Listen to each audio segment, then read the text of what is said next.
Good morning, everyone. To reference the human factor presentation, I am not in the 95th percentile, so I'll be holding the microphone up here.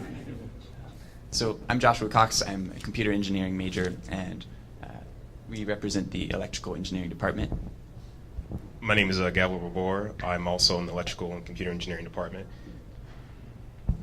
So in the next 5 minutes, we're going to go over the initial problem that we were presented with almost a full year ago now. This has been on our minds. And then we're going to go into our solution, a few interesting facets of our electrical systems solution.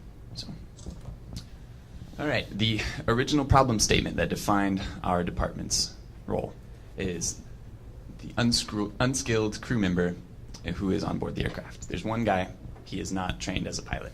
And that is a very loaded statement. That means that this aircraft is being piloted by something else. And our final solution was to have it as a fully autonomous aircraft, to have that functionality. And we'll go into some of the other facets of how that plays out, how we accomplish that as we go on. Another part of this derived statement was that for the most part we had to incorporate an automatic CAN network. This CAN network will be a system of microcontrollers that control different functions on the aircraft to make it as flexible as possible. Also, to ensure communication between the crew member and ground control, you have to incorporate UHF, VHF, and GMS communication. UHF and VHF are mostly used right now in aircraft municipal departments, with GMS being the newer version of it, which gives you more reliable connection, farther range. Another big part of our design was a heads-up display to give the crew member full situational awareness of what exactly is happening around them, and also relay important information about the craft and anything else that may be important. All right, and looking back at our presentation last semester, all these things held true, our priority tasks and also the most difficult ones to conquer. This is true. The collision avoidance situational awareness, our biggest thing. To make this autonomous, basically the thesis statement of our department's role here was that to replace a human pilot, the role of the pilot is to gather information from his own sensory organs and then the sensory instruments of the aircraft to gather the correct information, all that you need to make the right decision, and then to make the right decision for piloting the aircraft, to understand everything that's going on around your aircraft and then identify the correct path to avoid any obstacles on the way to your destination. So, so you can go on to the next. This is you actually. Another big thing about it is, since it's going to be fully autonomous, you have to upload and or modify flight plans from a base station. So this has to constantly be uploaded and checked. And also in emergency situations, we wanted to make sure that the controls were simple enough so that if something were to happen, the crew member themselves would be able to take it over from there. Once the aircraft arrives at the location, you'll have cameras on boards and sensors to just send feedback information about where the craft is, how it's performing, and just to keep track of it to ensure safe operation. So a high-level overview of all these systems you can see here. So for the autonomous, the automated system that is piloting this aircraft, to quickly catch that information, capture it, and then to share it are the main functions, the main challenges.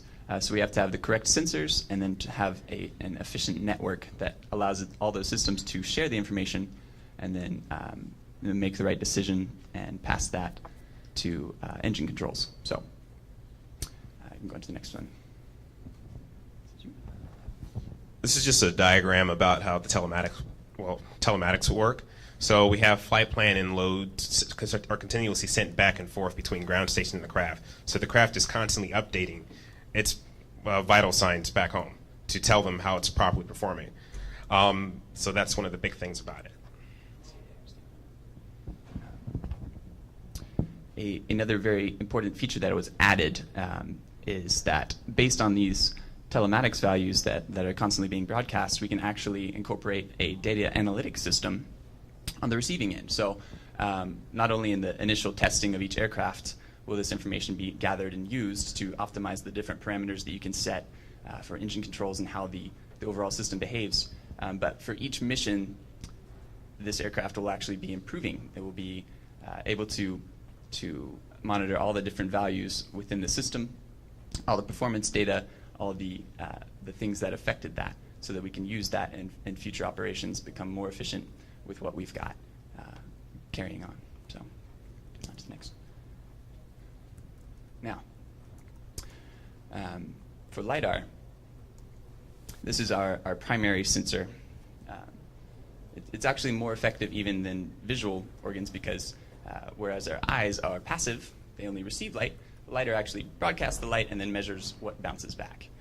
So we can see things through LiDAR that we can't see with our own eyes. So harnessing that power, we can actually make a more effective system by automating this aircraft than we would having a pilot relying on more typical means.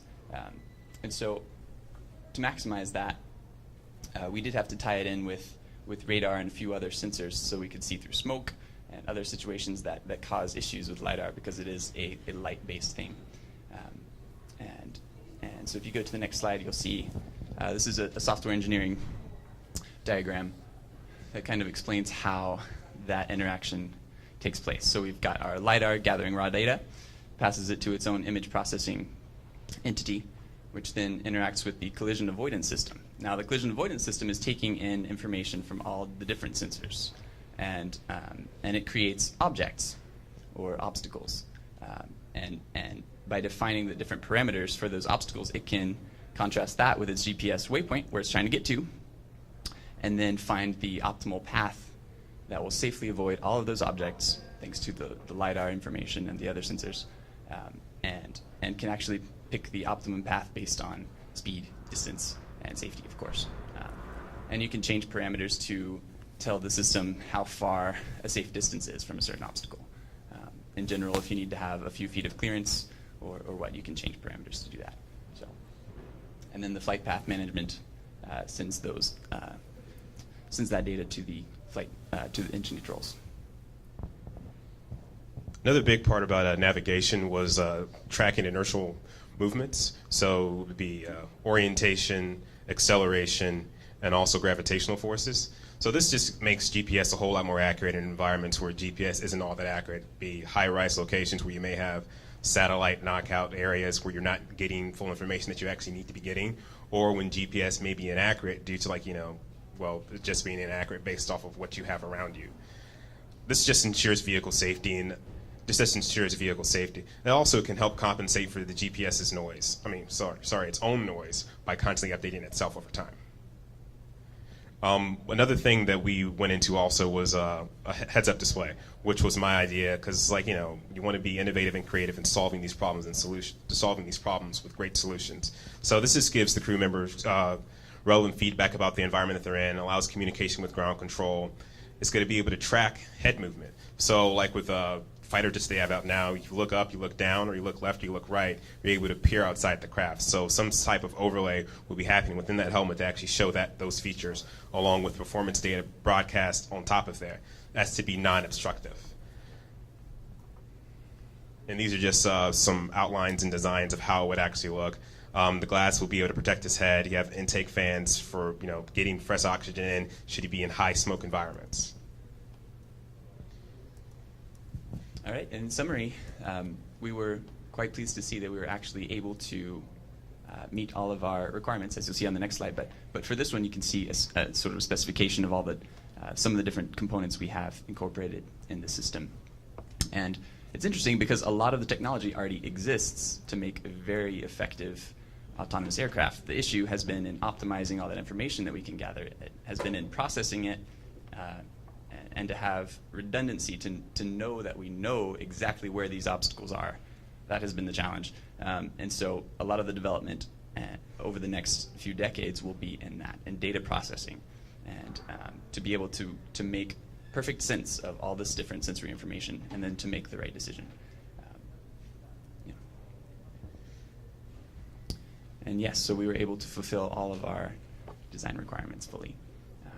Are there any questions? Right. Hold up. All right, gentlemen.